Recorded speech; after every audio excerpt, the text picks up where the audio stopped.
bread come down from heaven. Whoever eats this bread will live forever, and the bread that I will give is my flesh for the life of the world. The Gospel of the Lord. Praise to you, Lord Jesus Christ.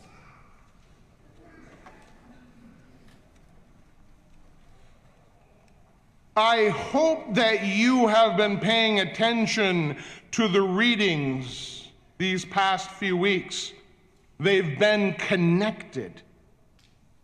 Did you notice that they have been about food and about miracles about food? Well, let's take a look. 2 weeks ago, we saw 5,000 people following Jesus who were hungry. He told his disciples, give them something to eat. A small boy had loaves and fishes, so he offered his lunch, and God multiplied the loaves and fish and fed everyone in the miraculous way. And on that same day, when we heard that reading, the first reading was about the prophet Elijah, who also multiplied food to feed people in a miraculous way. The people were hungry. Jesus fed them. Our bodies need food. If we do not have food, we starve to death and die. And what's odd, in our body, scientifically, we have hormones in our body that create a hunger and make us hungry, to desire food. And this hunger motivates us to eat. Hunger is necessary. Last week, we also had a story about miraculous food. This was the story of Moses, who was leading the Hebrew people through the desert. They had no food, and they began to complain, and they began to say, wouldn't it have been better to live in slavery but have food? But no, here we are out in the middle of the desert, and we're going to die of hunger. They were hungry. Moses prayed to God, and then they received manna from heaven. They were every day to go out and pick up the food only for that day, and then they would have enough to eat. God would provide them their daily bread. That's where we get the line from the Our Father, where we are to pray for our daily bread. Not next week's, just today. Again, they were hungry. They needed food. If they didn't have food, they would die. Today we continue that same theme of food. We have Elijah fleeing in the desert, and of course in the desert it just drains your body. He's being chased by hundreds of soldiers of Queen Jezebel. And after walking the whole day into the desert, he was exhausted, unable to go further, and he collapsed and he just gave up. He is then also presented with miraculous food. An angel appears to him with food and water, says, get up and eat. He got up and ate, went back to sleep. The angel again, get up and eat. You need this for the journey. You need the strength. His body was renewed. He completed his journey, walked across the desert to Mount Horeb, the mountain of God. As in the other stories, the food is provided miraculously, and it heals and nourishes his body.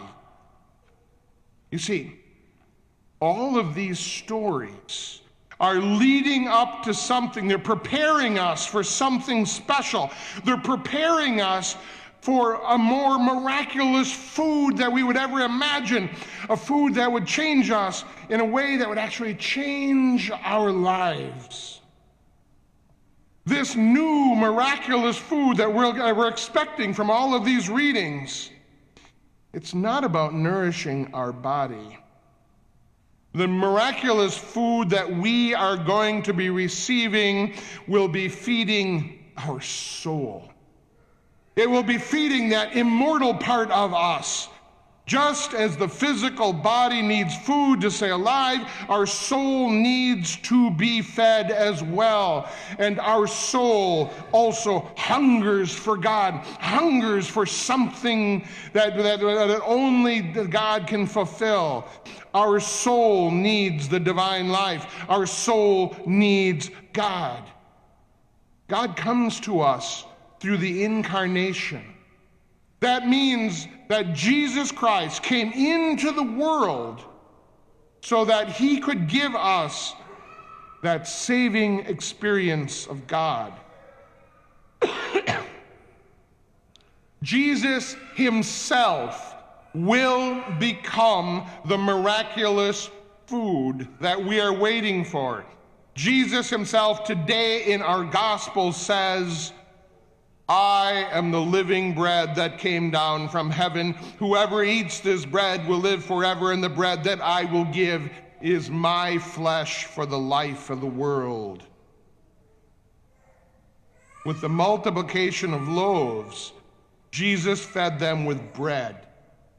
Now he wants to fill their souls with divine life, to give his own life to those people.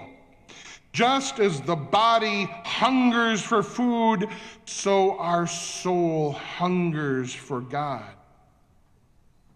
People will often come to me and just in distress and they're wanting to talk. And it's always wonderful when they do this. But they will say, Father, my life is just disordered. Nothing seems right. I just seem like I'm floundering. I have no direction. I have no idea where to go. I'll sometimes ask, do you pray? No, to be honest, not really. You go to Mass? Occasionally. Do you have any real connection to Jesus Christ in your life? No. Of course you're struggling. Your soul is starving to death. Today, I want to talk about our spiritual hunger. In 2 weeks, I'll talk about how that spiritual hunger will be fulfilled. But today, I just want us to know that we have that desire for God, that hunger for God. I want us to focus on that desire because your desire for God is what will motivate you to seek what will fulfill that hunger. You see, we have that desire for that total love which God gives. Do you know what the greatest human desire is? Think about it. To be loved and to love. We can survive anything if we know we're loved. And since God is love, that desire to love and be loved is a desire for God himself. I would like to share a special event. After John Paul II was elected Pope in 1978, within a year, he visited his native Poland. Now remember, at this time, Poland was still a communist, officially atheist country. They were under the control of the Soviets. Now, when the Pope announced that he was going to go to Poland, the Soviets were against the visit. They even tried to get the Pope to cancel, claiming to be sick. He arrived in Poland. He had Mass. Then it finally came time for his now famous speech. There were 300,000 people gathered in Victory Square in Warsaw. So in the middle of this communist country, the Pope began to talk about Jesus, the importance of faith. He knew that the Polish people had a great faith. And he ended his speech, after talking about Jesus, at the very end of his speech, he invoked the Holy Spirit, and his speech ended, "Let the Spirit descend, let the Spirit descend and renew the face of the earth, the faith of this land."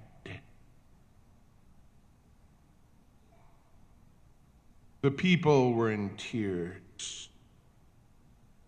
Then quietly, a cry began in the back of the crowd. We want God. We want God. We want God. It got louder and louder as the entire crowd took up the cry, we want God. We want God. We want God. It went for minutes and minutes, and it sounded like it wasn't even going to stop. They continued to cry out, we want God. Later on, the Soviet agents who were there reflected that at that moment, they knew that their time for ruling Poland was limited. It was almost over.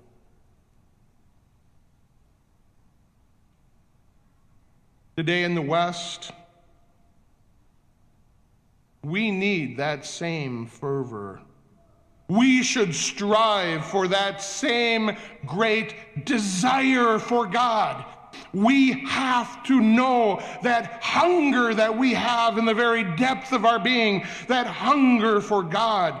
We need to gather with our communities, with our parish, with our families. And when we are confronted by our secular world, we must also cry out from the very depth of our being, we want God. We need to recognize that deep hunger so that we will know what we are to do with our lives. We'll know when it's time to eat. We'll know when it's time to bring God into our lives. And now, as a people, we turn to the table. It's time for the Eucharist, where we will have God.